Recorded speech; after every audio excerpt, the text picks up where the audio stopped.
আসসালামু আলাইকুম। প্রিয় দর্শক, আপনারা জানেন যে বাংলাদেশে তত্ত্বাবধায়ক সরকার এখন অন্তর্বর্তী সরকার আছে। তো ওনারা অনেকগুলা কমিশন করছে। সেই কমিশনের প্রধান ছিল সেই প্রধান ডক্টর ইউনূস এবং সভাপতি আর কি, আর সহসভাপতি আলী রিয়াজ। তো উনিও মনে হয় এখন ওনার ব্যক্তিগত কাজে একটু আমেরিকাতে গেছে। এই উপলক্ষে অনেকেই অনেক কথা বলতেছে যে ফিরবো কিনা না ফিরবো, এই আসে বিষয়। কিন্তু শিরোনামে আছে যে উনি শীঘ্রই দেশে ফিরবেন, ওই ব্যাপার নিয়ে নিউজ। অধ্যাপক আলী রিয়াজ যুক্তরাষ্ট্রে শীঘ্রই ফিরবেন দেশে। জাতীয় ঐকমত্য কমিশনের সহসভাপতি অধ্যাপক আলী রিয়াজ বর্তমানে যুক্তরাষ্ট্র অবস্থান করছেন। পেশাগত দায়িত্বের অংশ হিসেবে তিনি সেখানে অবস্থান করছেন বলে একটি নির্ভরযোগ্য সূত্রে জানা গেছে। সূত্রটি আরও জানায়, আগামী কয়েকদিনের মধ্যেই তিনি আবারও ঢাকায় ফিরবেন।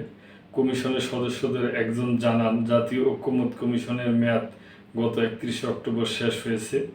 বর্ধিত মেয়াদ শেষ হওয়ার পর এবং সরকারি কোনো নতুন দায়িত্ব না থাকায় কমিশনের সদস্যরা তাদের নিজ নিজ পেশায় ফিরে গেছেন। প্রসঙ্গত, অধ্যাপক আলী রিয়াজ সহ কমিশনের বেশ কয়েকজন সদস্য বেতনভুক্ত ছিলেন না। সূত্রের তথ্য অনুযায়ী কিছুদিন আগে অধ্যাপক আলী রিয়াজ বাংলাদেশ ত্যাগ করে যুক্তরাষ্ট্রের নিজ আবাসস্থলে ফিরে গেছেন।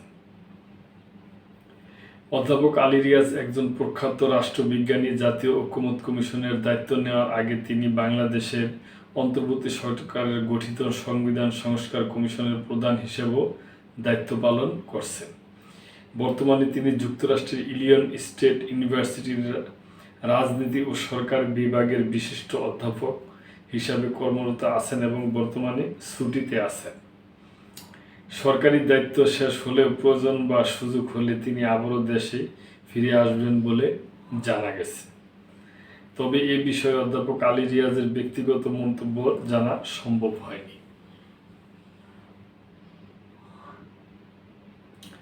তো প্রিয় দর্শক, আমরা আশা করব যে উনি ওনার ব্যক্তিগত কাজে গেছে এবং এখন ছুটিতে আছে, উনি আসবে, এইটি আমরা আশা করি। দেখি, আমরা অপেক্ষা করি। প্রিয় দর্শক, আপনাদের এই ব্যাপারে কোনো মন্তব্য থাকলে অবশ্যই কমেন্ট করবেন এবং লাইক শেয়ার কমেন্ট করে সাবস্ক্রাইব করে মেম্বারশিপ নিয়ে আমাদের পাশেই থাকবেন। আল্লাহ হাফেজ।